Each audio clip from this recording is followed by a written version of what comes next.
lesson 38. We're going to come to a conclusion with the philosophy of the Kleshas.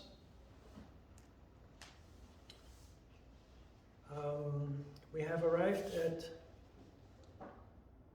the Yoga Sutras of Patanjali, chapter 2, Sutra 20.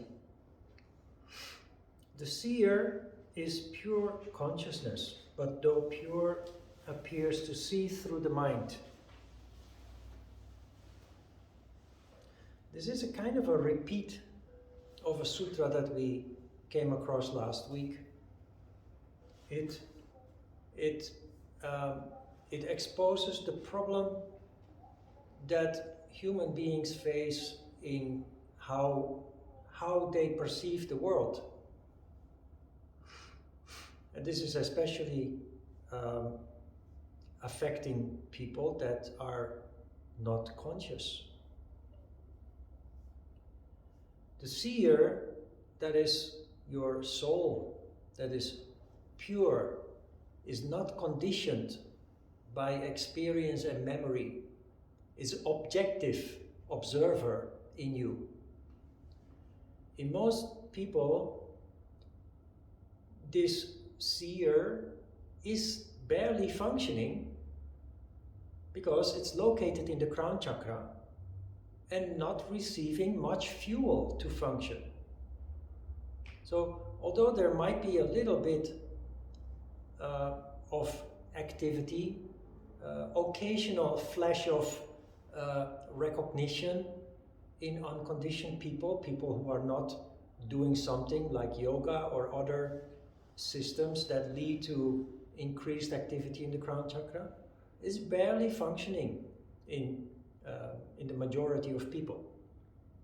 So the way that we look at the world is conditioned, and that conditioning is in the mind, and it explains why every person interprets what we see differently. We are looking at the same issue, the same object, the same situation, but each individual will judge that situation or person or object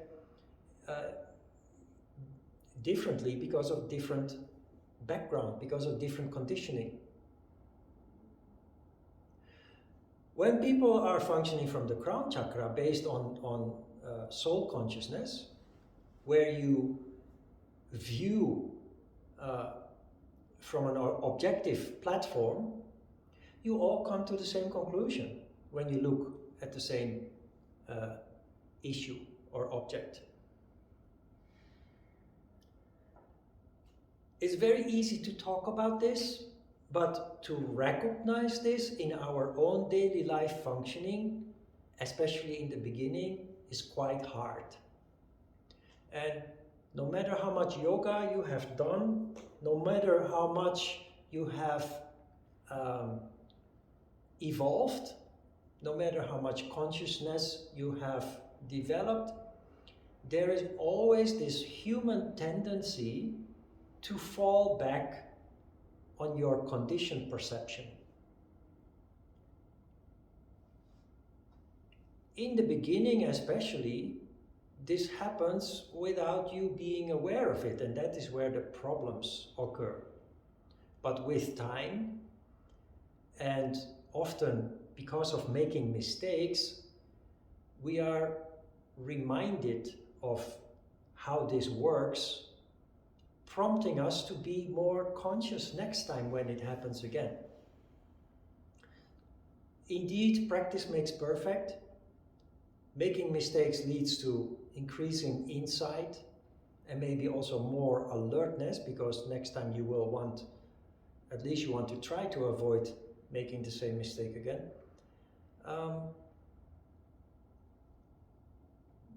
You with time passing and your experience therefore also building up, increasing, you will become more and more aware of when you are, those moments that you are being judgmental based on your conditioning. And when you're conscious of that, you will naturally take a step back and ask yourself what you're really looking at in an objective way, in a neutral way. And that's simply a process that we have to go through, but also we must choose to, we have to do effort not to be deluded anymore by the way we view the world around us based on our conditioning. So every time that we notice it, we have to take a step back and try to view from a higher point of view, from the crown chakra's point of view.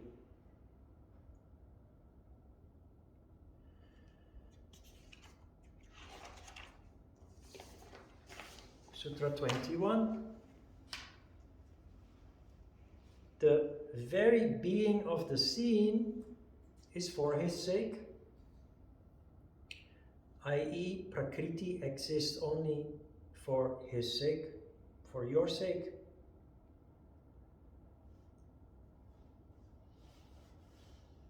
In the Bible, somewhere is written, God created the world for us, for man, for mankind.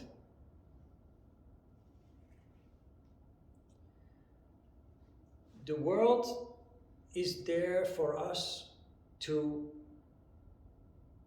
experience. Without experience, we do not grow. You will see that this sutra and the next sutra basically tell us that whatever we experience in life, which we have a tendency to label good and bad, but in the end it is all designed to uplift us, to give us the experience that will lead us to making less mistakes, that will also lead us, because we're still talking about the Kleshas here, that will lead us to turn ignorance into wisdom. Ignorance only turns into wisdom when we start living life more consciously. When we start connecting the dots, when something happens and we are actually capable of tracing back what happened, where it started, and how it came to that situation. Practice makes perfect. I say it again. Life is, the world has been created for you. And you can, of course, choose to just enjoy it. These days, a very popular phrase is YOLO, you only live once. So you might as well just enjoy as much as possible. But that is not why the world was created for us. The world was created for us to go back to our original blueprint, our soul consciousness. It is also a luxury, of course.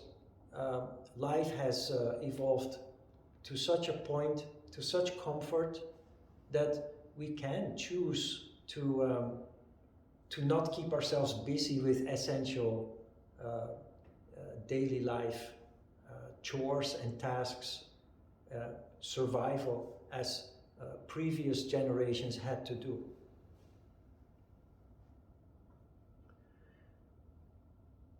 The very being of the seen, the world around us, Prakriti, the world of matter, has been created for us, also means that especially human beings who distinguish themselves from other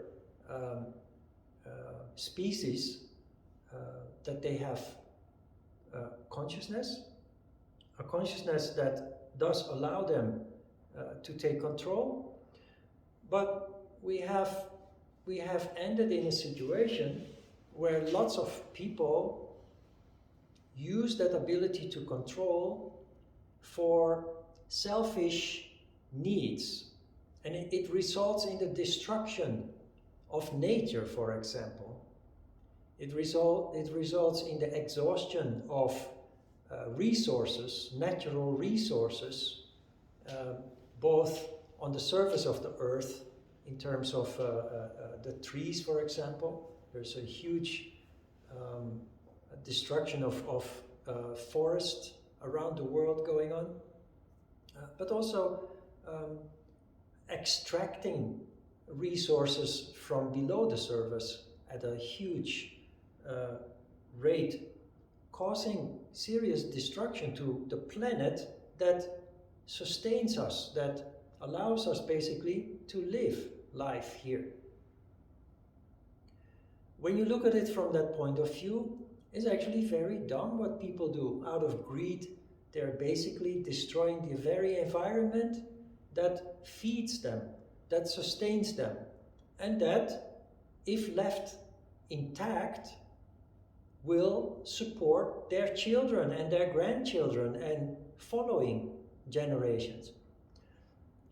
This means that for us as conscious human beings, it's a responsibility to at least do what we can, to at least do what lies within our limitations, to not go along with that haphazard abuse, basically destruction of our environment. The air pollution is shocking around the world. The heating up of the atmosphere is just spinning out of control. There's so many things going wrong as a result of too many people not feeling any responsibility at all anymore. Their responsibility being overruled by greed, really. And greed, looking at all the millionaires and billionaires, greed knows no bounds. We want much, much more than we actually need to just live a happy, relatively comfortable life.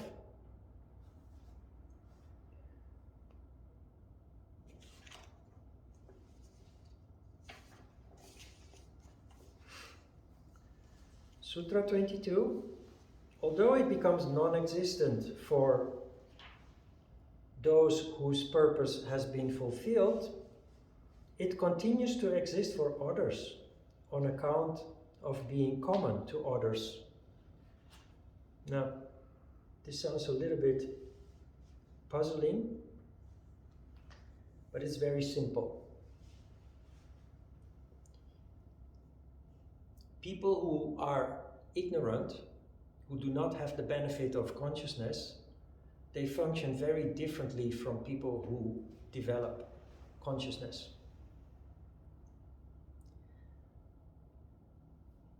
When we start practicing yoga, we change the way that we see ourselves and the way that we see the people around us, the world around us, gradually changes. This sutra is a warning. The change is so gradual that we do not really realize that we change a lot with time. I always compare it with looking at children growing. When you have a child that you see every day, you don't see it growing. Because every day is just a tiny little change. You don't see that. But if you look at your niece or your nephew that you haven't met for a year, you see big change.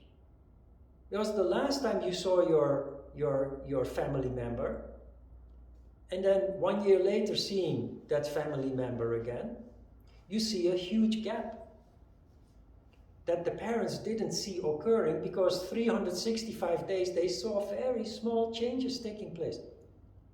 Well, you see 365 days of change in one time. So there's big change. When you look at yourself, you are with yourself 24 hours a day, 365 days a week, a year. You don't see the change. You might feel a little bit different, but there will over time be considerable change that you do not really realize. And the warning here is about this. You develop consciousness, mindfulness, you develop logical thought. We call it common sense in English, which is not as common as the word suggests. Many people are lacking common sense, but yoga leads naturally to developing common sense.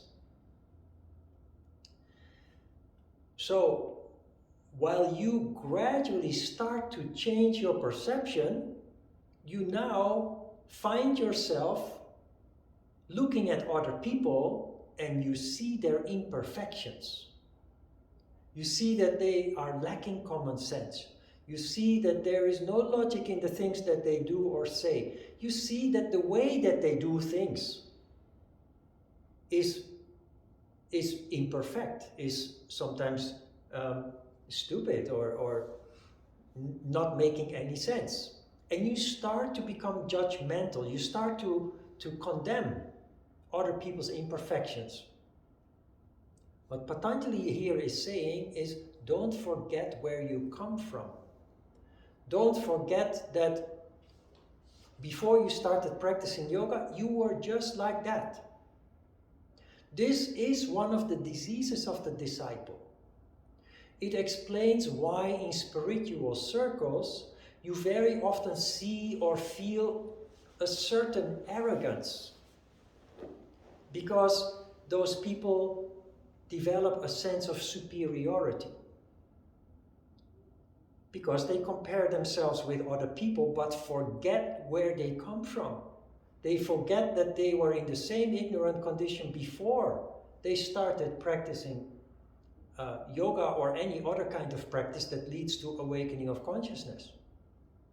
So instead of being grateful and humble for the privilege of developing this consciousness, we feel superior to the people lacking mindfulness and consciousness. Out of ignorance, of course, again. So while we have developed insight and wisdom, we fail to see this, because that change, that development has taken place so slowly, it crept in, so to speak.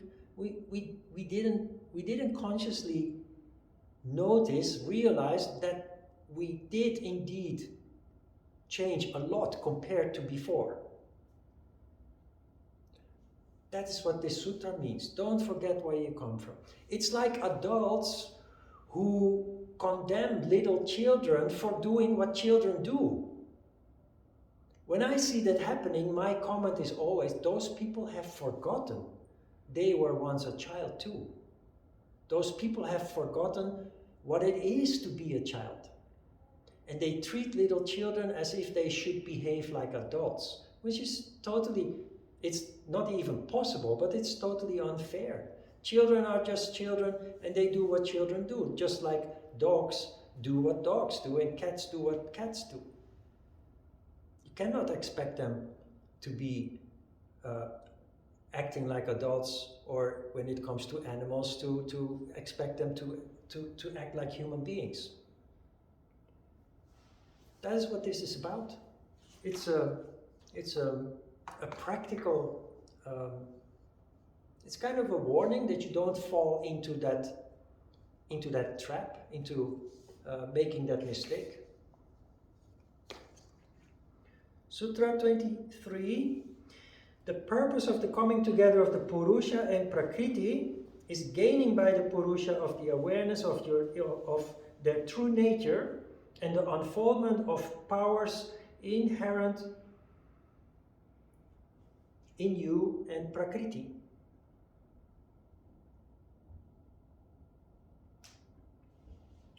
The purpose of the coming together of Purusha, the soul, and Prakriti, the world of matter, so the world around us, is gaining by the Purusha of the awareness of your true nature and the unfoldment of powers inherent in you and Prakriti.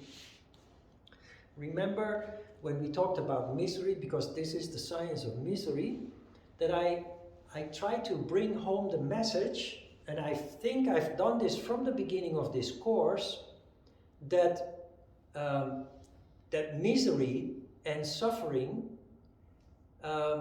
has a reason and a purpose. As human beings, we have a tendency to identify with the misery, with suffering, and drown in it, causing harm to ourselves, increasing unnecessarily the suffering that we are experiencing.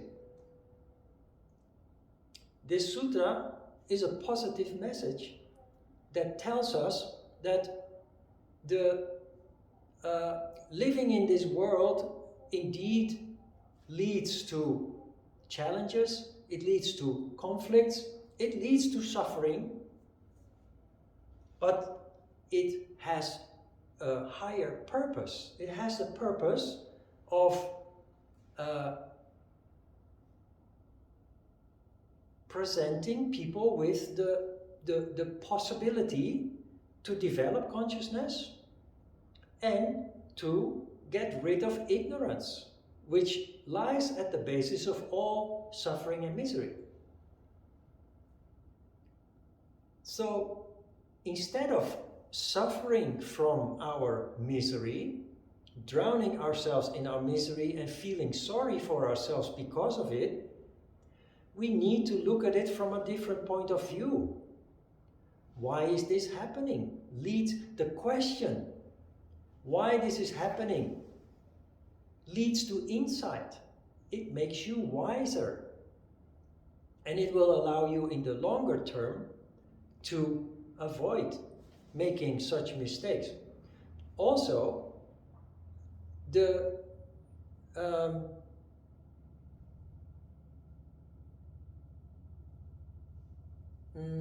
where was I going?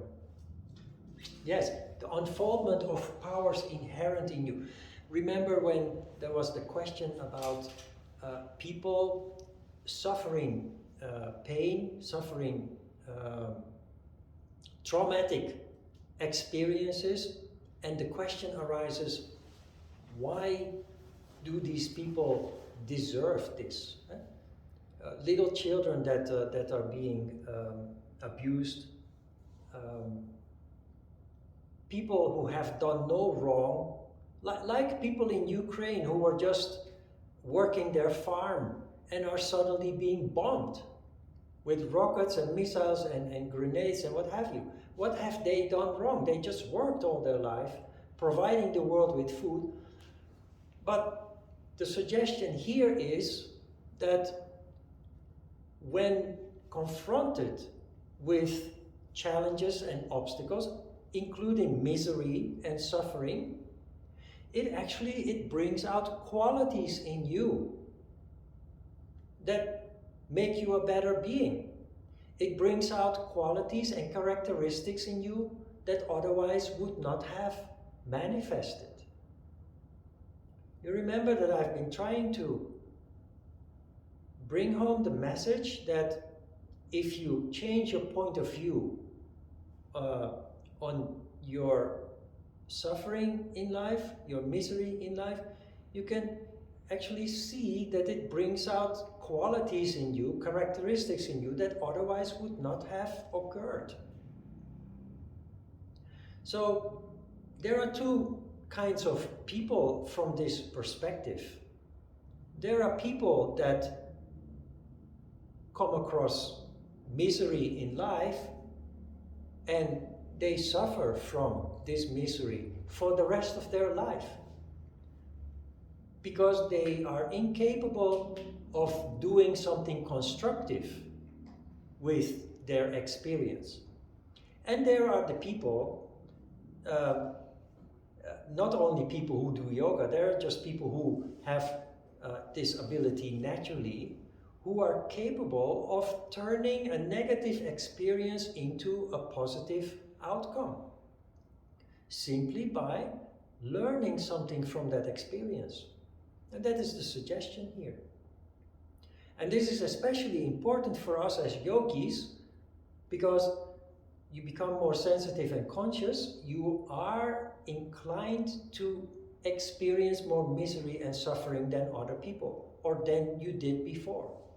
We talked about this also in the previous last Sunday, and also when we discussed pratyahara. People who practice yoga, when you do it correctly, it leads to more sensitivity, more consciousness, and it's just naturally leading, because of the increased impressions that you are exposed to, it naturally leads to more suffering and misery. And because of that, pratyahara is so important. Well, here we go back again to this concept that actually the whole point of that suffering and misery is actually to evolve, to grow, to develop, to improve. So while we have a tendency to view misery and suffering in a negative way, if you can make this switch to change your point of view, you can actually even come to the point that you develop gratitude towards your past suffering. I have arrived at that point that I can feel grateful for things that happened in the past that actually at that time caused me tremendous suffering. Because I know it is what made me do what I love to do. If I hadn't had those experiences, I might be watching World Cup soccer now with a crate of beer next to me and 3 remote controls next to me on the sofa and just growing a big beer belly watching soccer. I feel that the things that happened in the past have stimulated me and motivated me to find another direction in life, to find a meaningful purpose in life. That would not have happened without those experiences in the past. And while you feel resentment at first when you become aware of these experiences, in the end, when you start to see that it is actually those experiences that made you change, there is only gratitude. And you start to understand that it was destined to happen, to bring out the best in you, to make you come out of your comfort zone and do something more meaningful with your life, as opposed to what you are conditioned, educated and trained to do.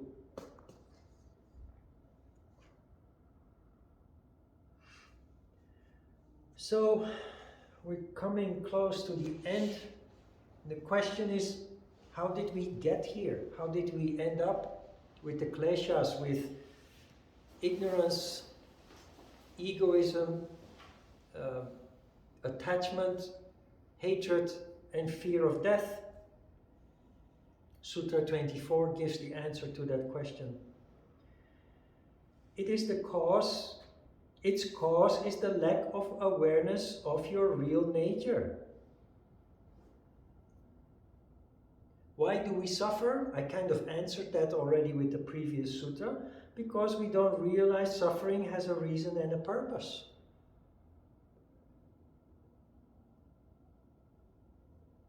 Out of ignorance, we suffer. Patanjali says it in a little bit a cryptical way. Its cause is the lack of awareness, which is ignorance, of your true nature, your soul consciousness.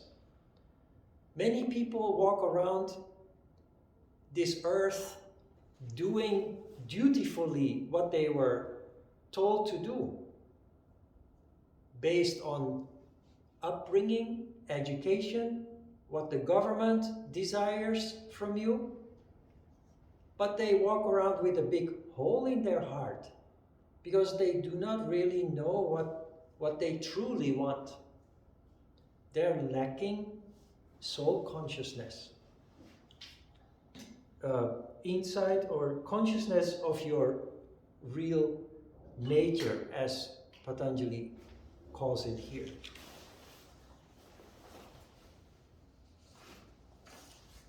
ignorance the start of all misery and suffering.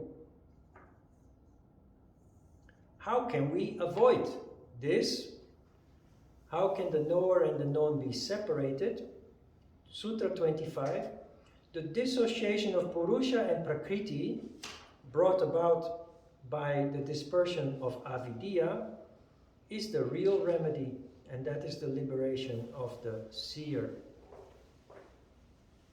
Again, quite critical description, but what this means is that the suffering, the misery ends when we develop the ability to objectively see what is going on and why it is going on.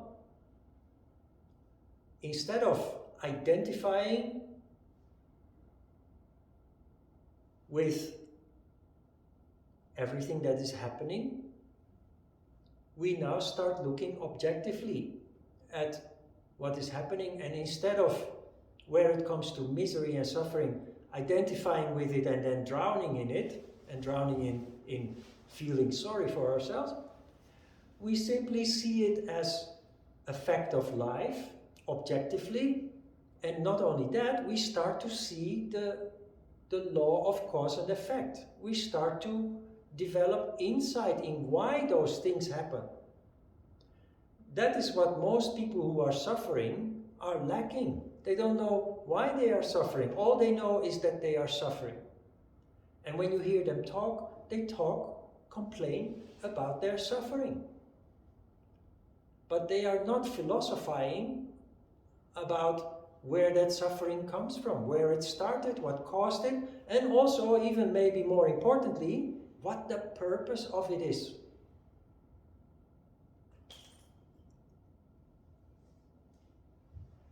How can we get rid of this ignorance? Sutra 26. The uninterrupted practice of the awareness of the real is the means of dispersion of avidya. Alertness. Stay alert.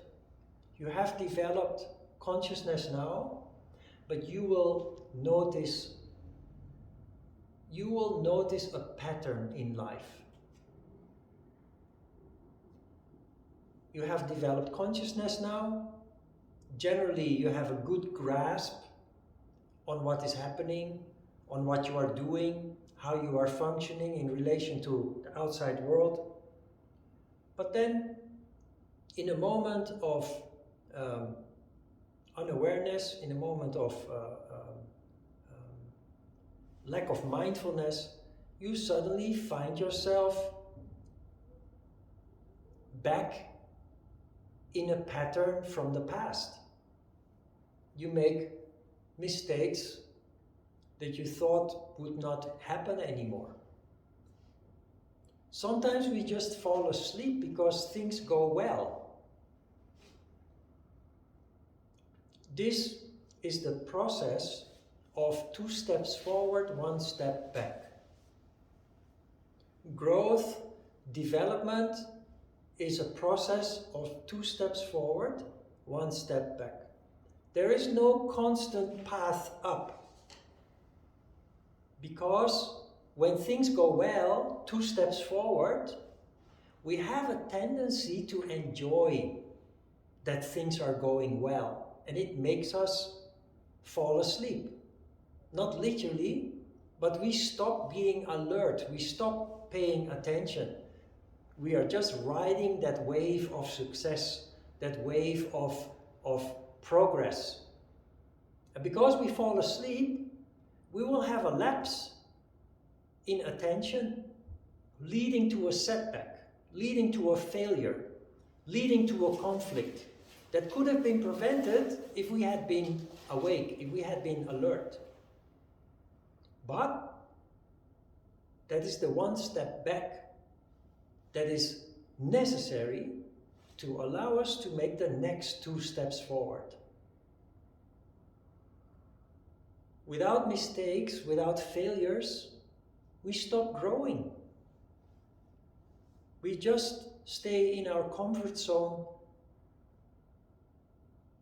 and we stop progressing because we stop functioning in an alert condition.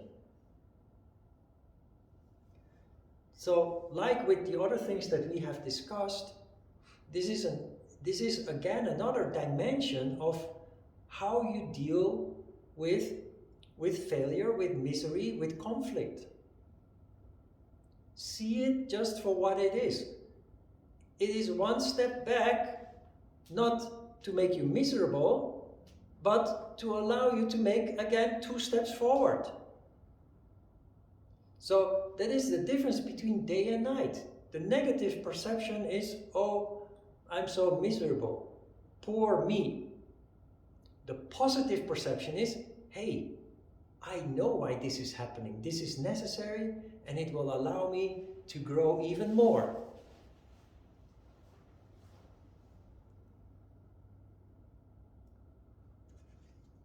How do we do all this? How do we get there? How can we make this change in our lives that leads to more consciousness, less misery, understanding and insight into the processes of life that allow us to thrive, to grow, to be connected? How do we do that? Sutra 27 says, in your case, the highest stage of enlightenment is reached by 7 stages. You understand what this means? 7 stages of what? Yama, niyama, asana, pranayama, pratyahara, dharana, dhyana. The 7 limbs of yoga that leads to the 8th limb of yoga. Patanjali has presented us for 26 sutras with a problem that humankind is suffering from because of ego, out of ignorance, drowning in self-pity, misery, suffering. Here he says the answer, it all boils down to this: practice. Practice yoga, because it is through yoga that you start, that it is yoga that will allow you the consciousness to see how all this works. Avidya, ignorance, the first of the kleshas that leads to all the other misery, is destroyed by the practice of yoga. Yoga very naturally leads to wisdom, insight. It explains why you can meet a person who cannot even write their own name. Illiterate people. And yet when you sit down with them and talk about whatever they want to talk about, you are amazed by the wisdom that comes out of them. Because they are functioning in the crown chakra for one reason or another. It is also possible that you meet somebody with a degree, or maybe even 2 degrees, highly educated. You sit down with them and you have a conversation and you think, that doesn't make sense. What the hell are they talking about? There's no logic, there's no common sense. See how this works? The degree does not guarantee that they are not ignorant anymore. And in the same way, the fact that a person is uneducated does not mean that they cannot have insight and wisdom. Yoga is the answer. The 7 steps that lead to samadhi, or the condition in which you are functioning and viewing from the crown chakra, from soul consciousness.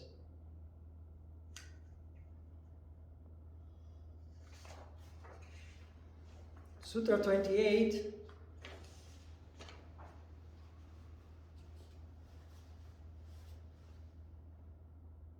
the last one, from the practice of the component exercises of yoga. Here he goes directly to the source and he actually mentions yoga. Before it was all riddles and cryptical descriptions. From the practice of the component exercises of yoga, the 7 limbs, on the destruction of impurity arises spiritual illumination, which develops into awareness of reality. Many people think that practicing yoga is a luxury, that is for new age people, health freaks, and what have you. That is far beside the truth.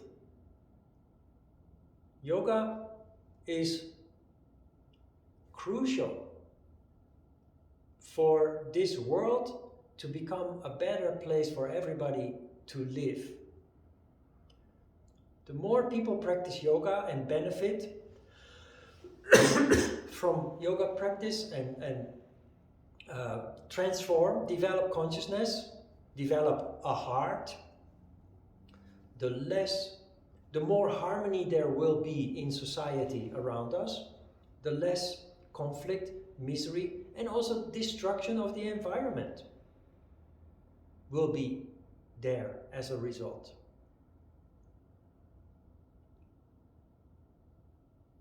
Yoga, thousands of years, maybe tens of thousands of years, was developed to civilize people, to make people conscious, to make people stop being selfish.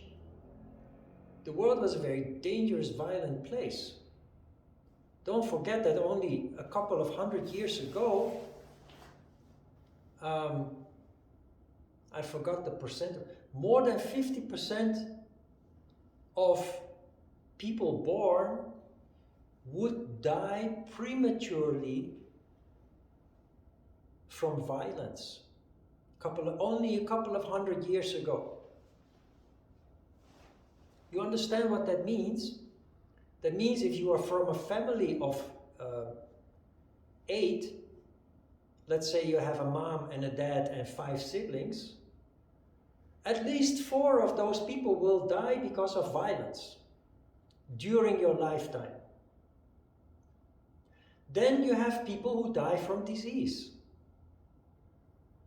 Many people died from disease because the medical industry was very primitive and imperfect, and many simple diseases as we know them now, that we can easily cure, were incurable, led to death before.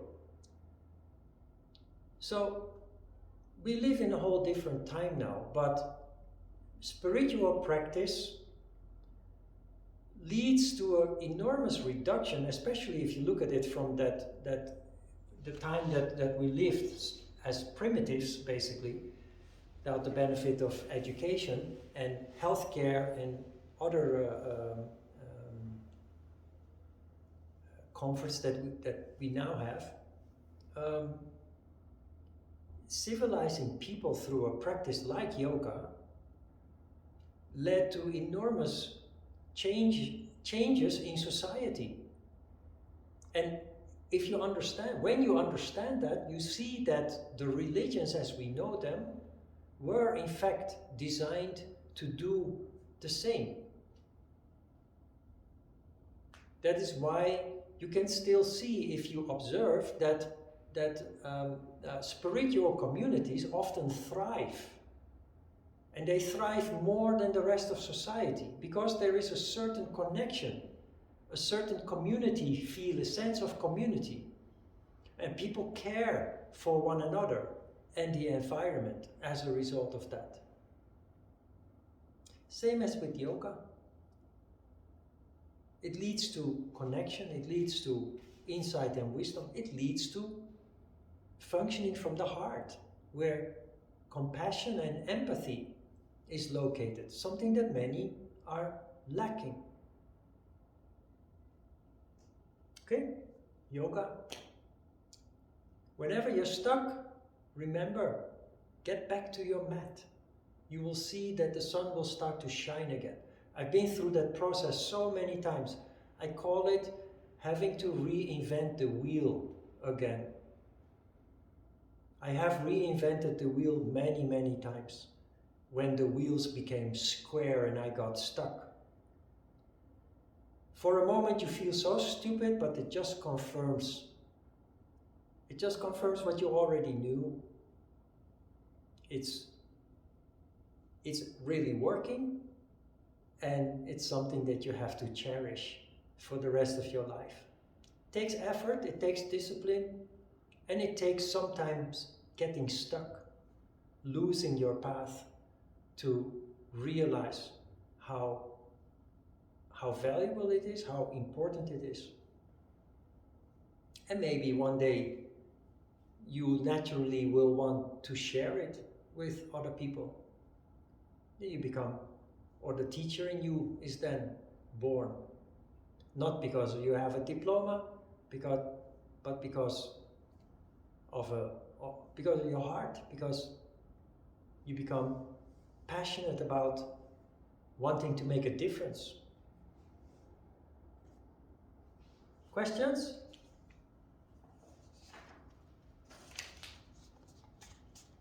Okay, let's have a short break.